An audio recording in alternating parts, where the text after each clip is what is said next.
Okay, here we go, Ian. I'm going to show you everything that we do for the rice.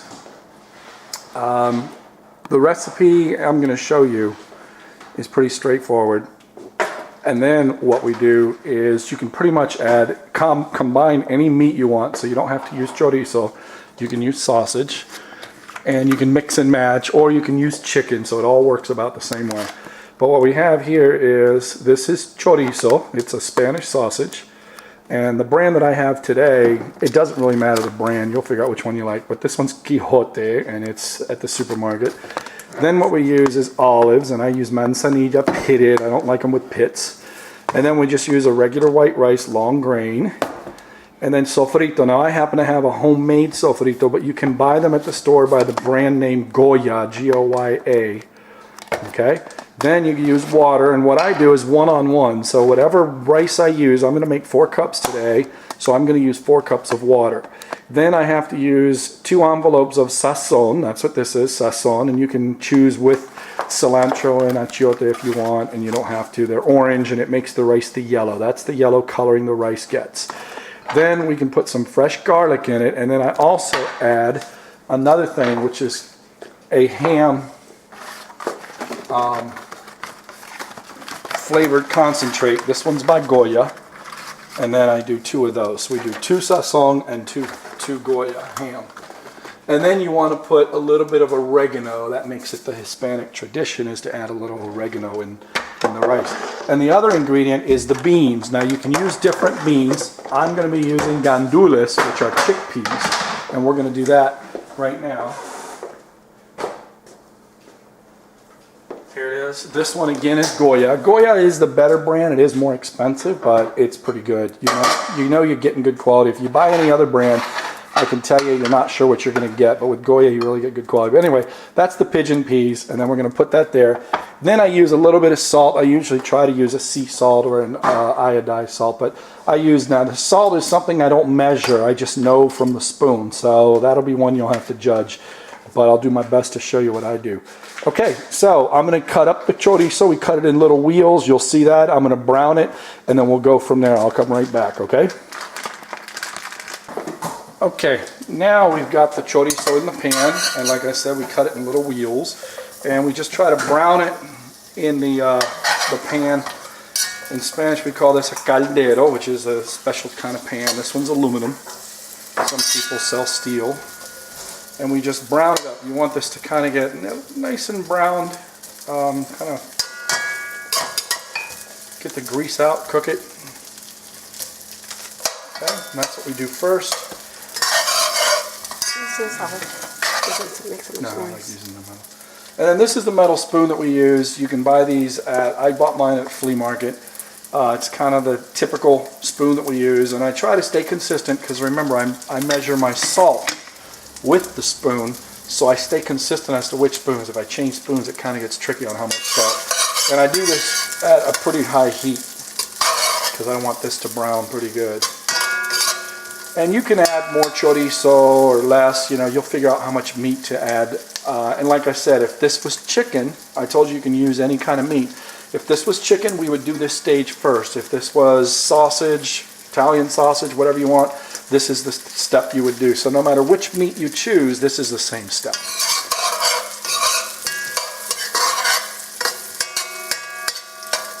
Okay, once we brown that, then the next thing we do is we add the sofrito.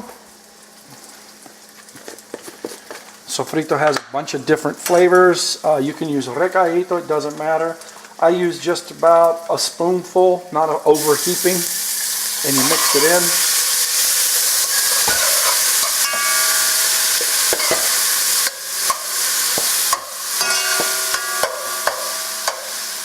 Okay, once that mixes in, it doesn't take long. I add the oregano, kind of eyeball a few shakes, you don't want to overdo it. Then the next ingredient we do is we're going to add the beans. And with the beans, these are the gandules, we're going to add those. You can drain it, a lot of people drain it, it doesn't make a big difference if you want to drain it. Just account for the water if you do drain it. Don't drain it, I'm sorry. Okay, so we get the gandules out of there. Same thing, we still continue mixing. Kind of get the flavor in there.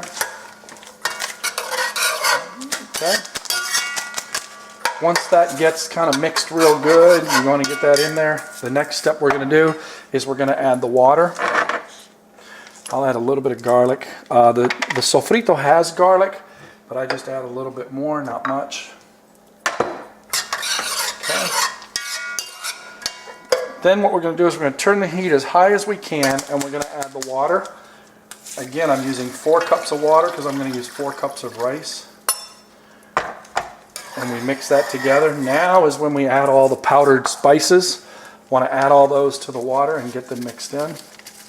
And this is where you get the yellowish color from the sazon.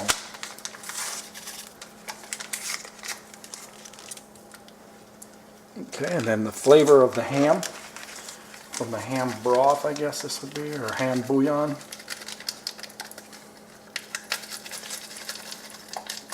Okay, and what I do is I kind of figure for 2 cups of rice I use 1 envelope of each, for 4 cups I use 2 envelopes of each, and then I don't usually add more until I start getting into the 8 and 10 cups, and then I add 3.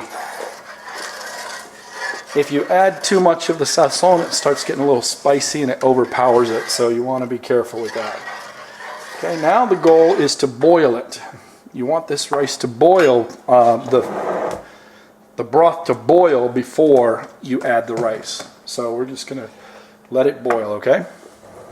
Oh, that's right. Before I boil it, let me add the salt. Now the salt, for 4 cups, I add just the tip of the spoon, about like that. Okay, so just kind of the tip of the spoon I know is 4. If I was doing 8 to 10, I'd do a full spoon, okay? I'm going to mix that and let it boil.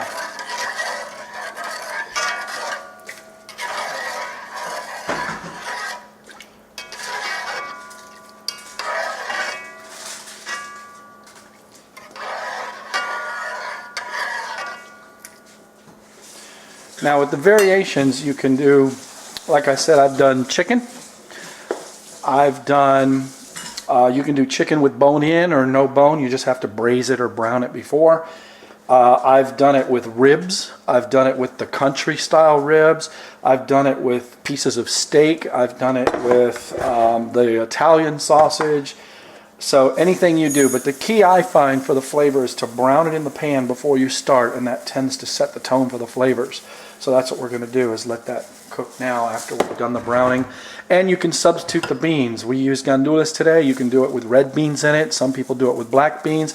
You can do that. I haven't found a lot of people like if you mix the beans. I don't do mixed beans. I kind of leave 1 bean and that's it. And then we're going to add the olives, but I like to add the olives almost at the end because they tend to take over more of the flavor if you leave them in too long. So that's what I'll do. Okay, we're back with Habo's Arroz con Gandules. Okay, what I do next is I add the olives now. You'll see that the rice is catching that rolling boil. That's what you want. You don't want it to be a good boil, not a real easy boil. And then what I do is, a couple options is you can throw the olives whole. I tend to just cut them in half. I like to use a pair of scissors, makes it easy. I'm not going to do all of them for sake of time. It won't make a huge difference on the flavor. I'm not shooting for that. But what we'll do is we'll cut some of them in half. Again, as far as how many olives, that's up to you. There's no real number. I have this bowl full. This isn't a big type of bowl. It's a small little finger bowl. Okay. Then I'll just throw the rest in whole. And I don't put a lot of juice in there. Okay, the next thing we're going to do is we're going to add the rice. We want it to have that rolling bowl, which it has. Once it's rolling with that boil, we're going to pour the rice in. This is 4 cups. I'm just going to mix it in.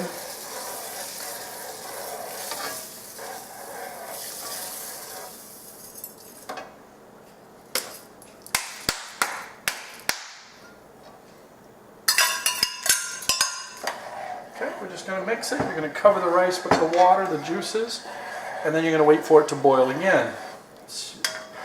This time, when it boils, what we're going to do is we're going to let it boil down until you don't see much water. Okay, so this is going to take a little while. We'll have it boiling down. Okay, we got the rice boiling down. The water is disappearing a little. That's what you want. I've mixed it up a little bit. If you want a lot of pegao, which is the stuck rice, then when you mix the rice at this stage, you don't scrape the bottom. You just kind of mix around the top. If you don't want as much pegao, then this is the stage where I will just scrape on the bottom. Not trying to scrape the metal, but you're trying to get the rice off. So you mix it up. Don't over mix it. You do want the flavors to stay, but you kind of get that boiled down. And what I'm doing is the last minute or two, we're going to boil it down until you see the rice very clearly. Right now you still see some pockets of liquid. Once you can see the rice very clearly, then we will put the lid on and turn the flame down. Right, you see it there?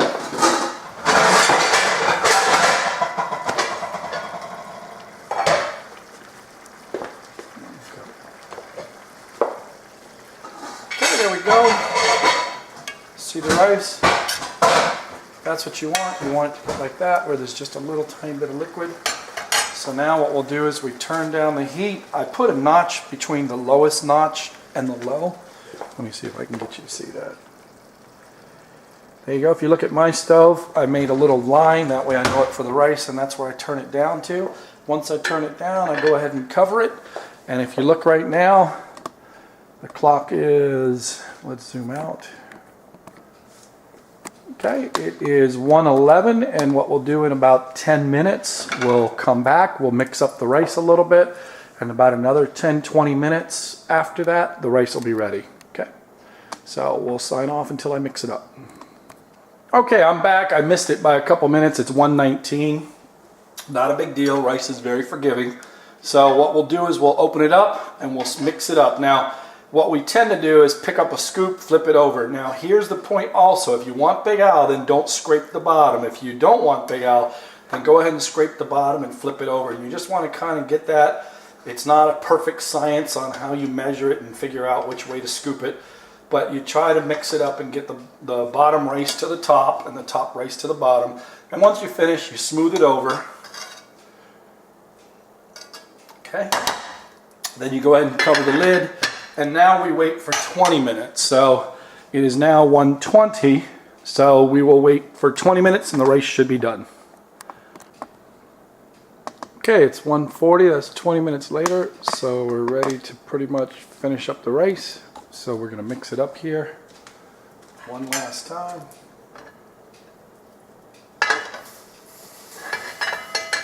Okay, all done with the rice. I'll just show it to you all cooked and ready to serve. Okay, that's it. Goodbye.